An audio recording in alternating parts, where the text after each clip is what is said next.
তিন জায়গায় আব্বা আম্মার কথা না শুনলে আপনার কোনো গুনাহ হবে না। এই তিন জায়গায় যদি আব্বা আম্মার কথা না শোনেন, পারলে দুই এক জায়গায় আপনি আরো আল্লাহর কাছে শ্রেষ্ঠত্ব অর্জন করবেন। চিন্তা করতে পেরেছেন?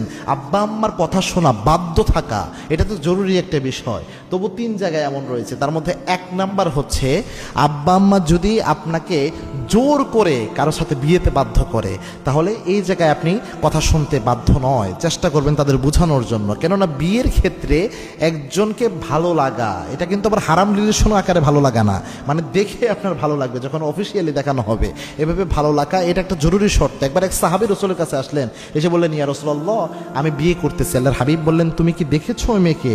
ওই সাহাবী বললেন, না ইয়া রাসূলুল্লাহ, আমার আব্বা আম্মা দেখেছে। আল্লাহর হাবিব বললেন, যাও তুমি দেখো, তোমার ওই মেয়ের একটা গুণ ভালো লাগবে, যার কারণে তোমার ওই মেয়ের প্রতি একটা ভালো লাগা কাজ করবে, তখন সংসারটা, এই বন্ধনটা স্থায়ী হবে, মজবুত হবে। আল্লাহর হাবিবের নির্দেশনা এটা। হ্যাঁ, যদি আপনি আব্বা আম্মার জন্য পছন্দ, আপনার পছন্দ হয়ে যায়, তাহলে তারা আলহামদুলিল্লাহ আরও বেশি ভালো।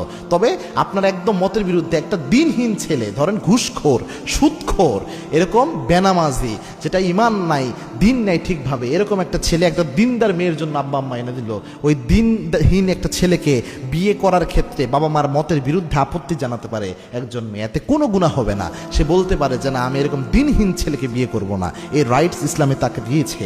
দুই নাম্বার হচ্ছে, আব্বা আম্মা যদি শিরকের ক্ষেত্রে উৎসাহিত করে, অর্থাৎ কোনো শিরক করার ক্ষেত্রে, তাহলেও ওই ছেলে মেয়ে এটা মানতে বাধ্য না। কেননা আল্লাহর হাবিব সাল্লাল্লাহু আলাইহি ওয়াসাল্লাম নিজের জীবদ্দশায় সাহাবা একরামের থেকে কয়েকটা ঘটনা এমন পাওয়া যায়, তার আব্বা আম্মা ইসলাম গ্রহণ করাকে পছন্দ করতো না, তবু সাহাবীরা বিপরীতে চলে গিয়েছে। আবার আল্লাহ নিজেও কোরআনে বলেছেন, লা তুআতাল মাখলুক ফিল মাসিয়াতিল খালিক, কোন সৃষ্টির আনুগত্য করে আল্লাহর নাফরমানি করা কখনো জায়েজ নাই। ওয়া ইন জাহাদাকা আন তুশরিকা বিহি শাইয়া ফালা তুতি'হুমা, এরকম একটা আয়াত এসেছে যে যদি আব্বা আম্মা শিরকের দিকেও আহ্বান করে যে শিরক করো, তাহলেও তার অনুগত্য করা যাবে না, কারণ আব্বা আম্মার কথা শিরক করা জায়েজ নাই।